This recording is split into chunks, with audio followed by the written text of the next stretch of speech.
আসসালামু আলাইকুম, কি খবৰ সকলোৰে। আজি মই বনাম মাছৰ তৰকাৰী। মাছ বনাম, ফুলকবি, আলু,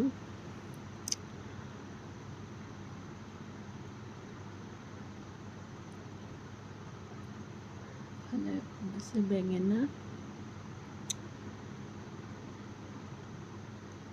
বিলাহী,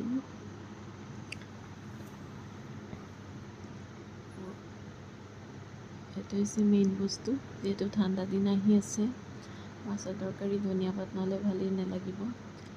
এইফালে আছে ধনিয়া পাত, সকলোৰে প্ৰিয় ধনিয়া পাত। এইটো ধনিয়া পাত। মই মাছখিনি ভালকৈ ধুই লৈছোঁ। ধুই কৰি মই ভাজিৰ কাৰণে দি দিম। মাছখিনি ভালকৈ ভাজি ল'ম।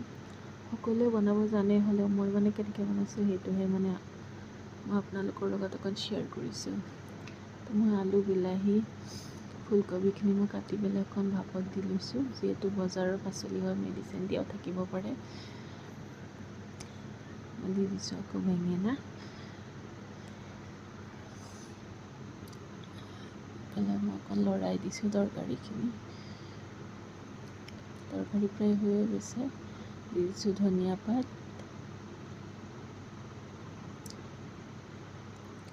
আৰু শেষত চাওক আপোনালোকে কেনেকুৱা হৈছে। ভাল লাগিলে লাইক, কমেণ্ট এণ্ড শ্বেয়াৰ কৰিব।